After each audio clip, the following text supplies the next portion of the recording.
they have him, best for his development to get back in the net in the American League. I All would right. agree with that. You want to listen to McMahon talk about Joseph Wall's play last night? Yeah, sure. Let's go to that. What it always is. It's just composure. Feels calm, cool back there. We trust him all the time. Technically, always very sound. Looks like he's square to the shot, and I don't think he's given up a lot to shoot at. So he did great back there, and also he showed his athleticism on a couple saves there, which saved us the game. I mean, healthy Wool is a top 10 goalie in the NHL, I think. Yeah. Like, he's so steady, solid, reliable. Like the way he plays the puck, too. Good passer, pass it hard. So, yeah, all good things. They get picked up by the third line last night. Yeah, and we had a pretty good conversation yesterday about them and everything that Berube said about wanting them to attack and take it to the net, and Max with another goal that looked a lot like a goal scorer's goal, right? That one did for sure, yeah. So, good sign. You just kind of roll with him right now. Yeah, you offered Jim Nill, Nick Robertson, and I don't think he would he missed his chance. Yeah, and I don't think the Leafs make that trade right now. No, they don't want that deal. That's no good for them. But, like, it is interesting, like, the debate about is that line sustainable, usable, playoff worthy, whatever you think. Let's start with the coach, clip 2, and then we'll follow up on that. Well, that's huge. I mean, that's secondary scoring, and I thought they were really good tonight, worked really hard. You know, their reloads are great, and that's why they scored a couple of goals, is by reloading hard and breaking plays up and then, you know, attacking the other way. Yeah, that's fine. They played hard. A little bit of a water bug look, eh? They're just buzzing, Yeah. scooting, and Is it, like, wildly unreasonable to suggest that Nick Robertson could figure it out? you know what? It's just whether or not you believe in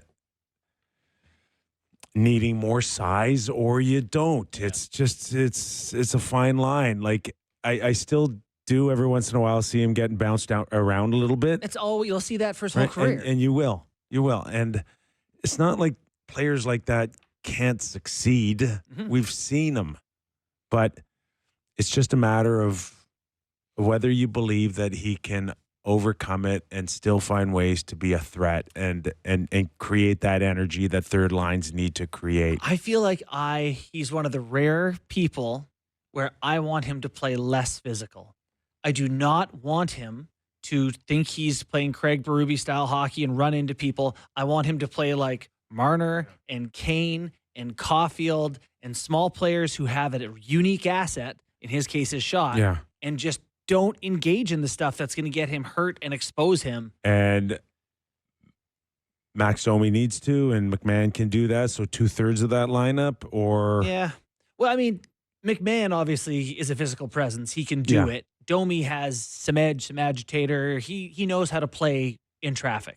I don't think Robertson does, really.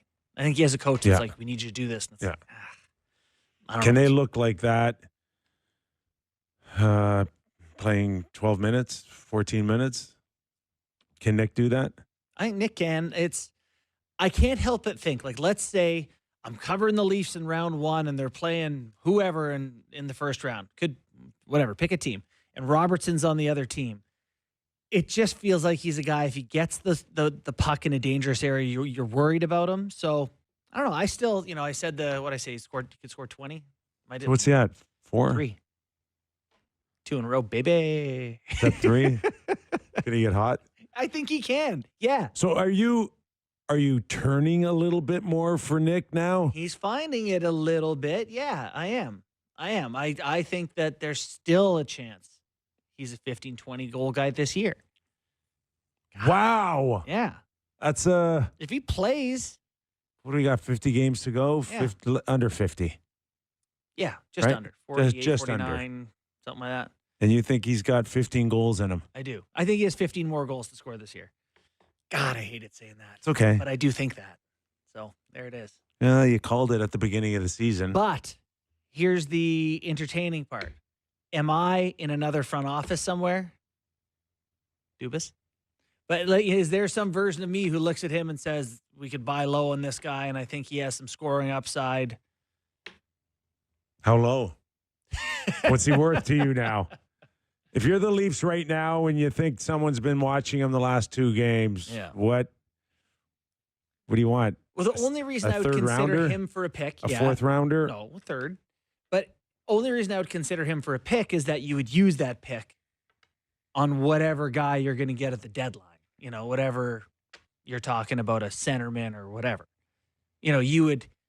It's like savings. You could put that into your asset savings account to spend. Well, you got to make sure, because at least when it's all said and done, you still have a guy that is adding depth to your organization. If someone gets hurt, you can step in. You better make sure that third is going to turn into something else and you don't sit on it. Well, if he can score 15 more, maybe you don't want to trade him at all. I don't know. But we can't go to break without discussing the first line. Yeah, we still got some time. So, yeah, absolutely. So it doesn't appear like they're breaking up according to practice lines. Good. That they're still together. Good. Willie Nylander, Matthews, and Marner. So First impressions. First impressions is Don't be too fancy. They right. stunk in the first, man. They stunk out loud. Matthews stunk. But I know it pains you to say that. It does. Great hockey players. Elite. What is going on? Because I just don't see the power. And I'll go to that first goal, Sam Steele. Okay. Why does he not go to the inside? Okay. And like on so many times over his career, we've seen him not only catch him, but steal the puck off of him. And then that's what's always led to, hey, he's Selke material. He's a great 200-foot guy. All of that talk was based on how many times we've seen him steal pucks in his own zone.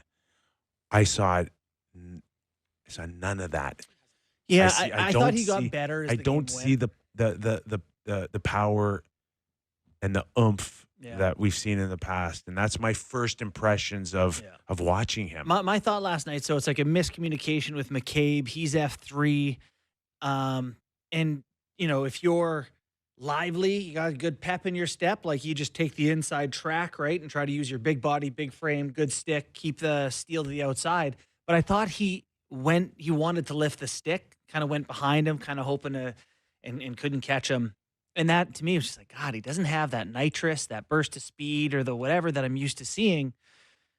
You know, I did think he kind of warmed up as the game went on, but so that to me made their line look kind of rough at times. But I think that line needs time. I think when you have more complicated components, people who are really, I think it takes some time. And even if you're not going to be line playoffs, which they're not, I think you need them to gain comfort with each other for when you need a goal.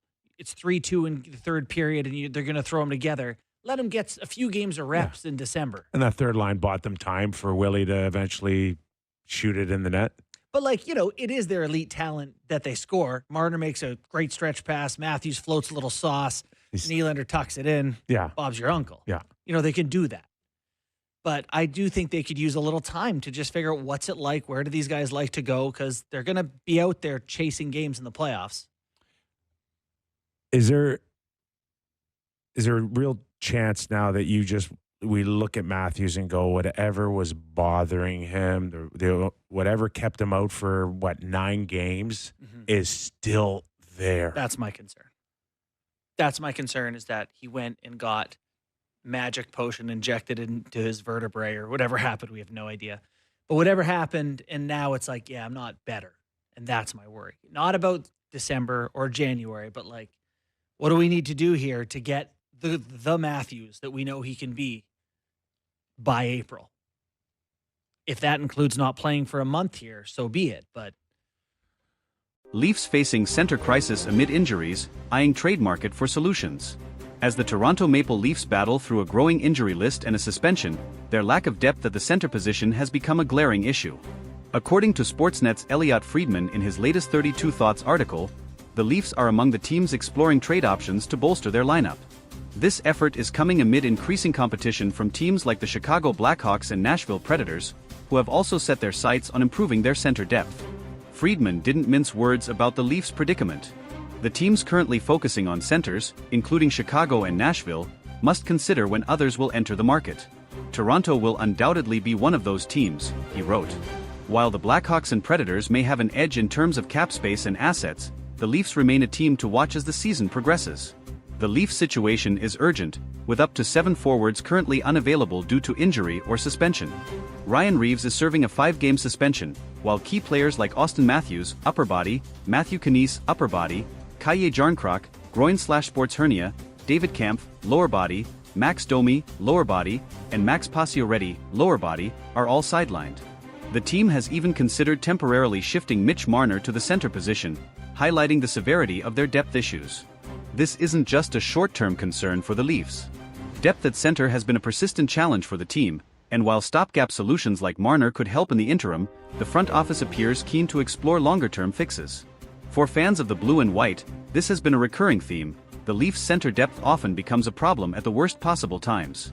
James Myrtle of The Athletic recently added more fuel to the speculation, naming several potential trade targets who could help the Leafs address their issues. Among them is Ryan O'Reilly, a familiar name for Toronto fans. O'Reilly, who signed a 4-year, $18 million deal with Nashville in 2023, might be a trade candidate if the Predators' underwhelming start to the season, 6-11-3, 31st in the league, prompts a rebuild. However, his steep price tag and history with the Leafs, including rejecting a free agency offer less than 2 years ago, make this a complex and potentially unlikely move.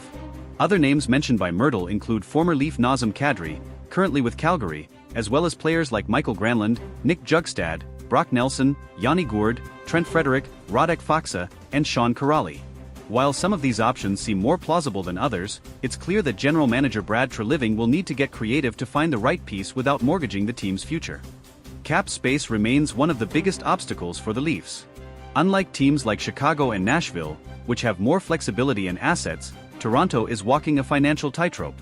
As Friedman noted, competition will intensify as cap-constrained teams strive to create room.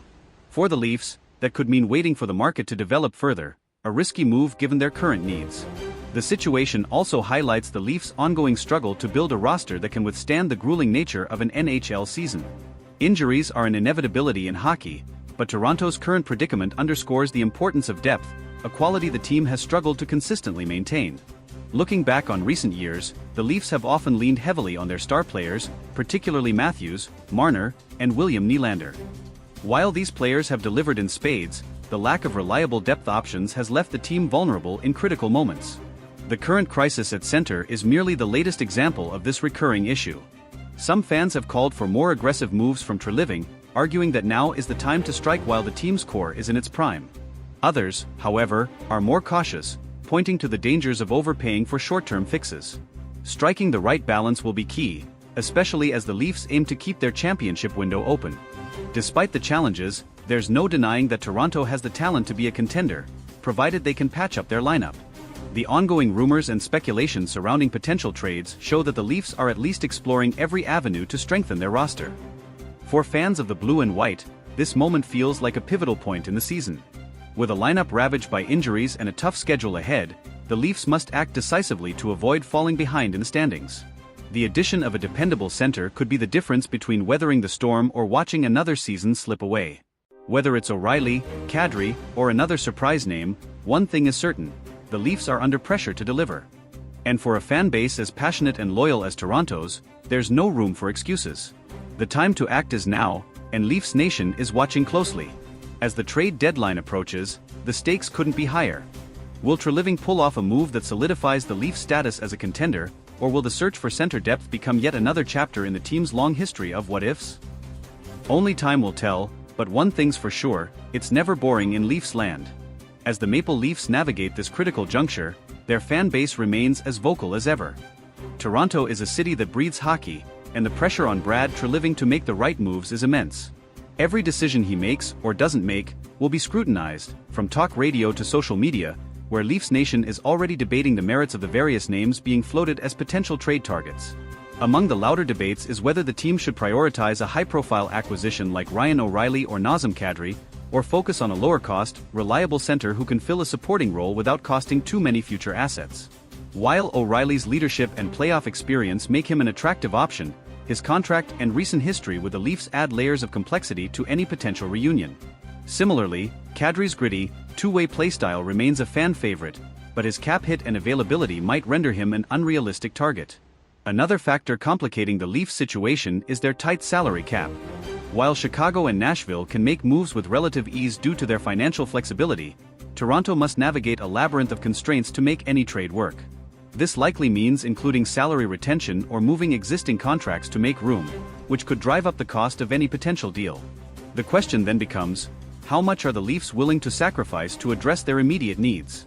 One potential trade partner generating buzz is the Seattle Kraken. Yanni Gourde, a dependable two-way center, has been mentioned as a possible target. Gourde's versatility and championship pedigree from his time with Tampa Bay make him an appealing option. Seattle, however, is in playoff contention and may not be inclined to part with a key piece unless the Leafs can provide a substantial return. Another intriguing name is Brock Nelson of the New York Islanders. Nelson is a consistent scorer and reliable faceoffman, qualities that would undoubtedly bolster Toronto's center depth. However, the Islanders are notoriously cautious when it comes to trades, and prying Nelson away would likely require a significant package, including picks or prospects that the Leafs may be hesitant to part with. For all the trade talk, some analysts believe the solution might come from within. Sheldon Keefe has shown a willingness to experiment with his lineup, and players like Pontus Holmberg or Fraser Minton could be given an opportunity to step up. While relying on less experienced players carries risks, it might be the Leafs' only option if the trade market proves too costly or slow to develop. Adding to the Leafs' urgency is the timing. The Atlantic Division remains one of the toughest in the league, with teams like Boston, Florida, and Tampa Bay continuing to dominate. Any prolonged slump could see Toronto slip further down the standings, putting their playoff hopes in jeopardy. For a team with Stanley Cup aspirations, failing to address their weaknesses could have catastrophic consequences. Brad Treliving's history as a general manager suggests he's not afraid to make bold moves. His time with the Calgary Flames was marked by blockbuster trades, including the acquisition of Jonathan Huberdeau and Mackenzie Weegar in the Matthew Tkachuk deal. Leafs fans hope he brings that same decisiveness to Toronto, especially as the trade deadline looms. Beyond the immediate need for a center, this situation underscores a broader issue with the Leafs roster construction. Depth has been a perennial concern, and while Toronto boasts some of the league's top-end talent, their reliance on a handful of stars has left them vulnerable in moments like this. Moving forward, addressing this imbalance must be a priority for the front office if the team is to achieve sustained success. As the Leafs head into a critical stretch of the season, the next few weeks could define their trajectory.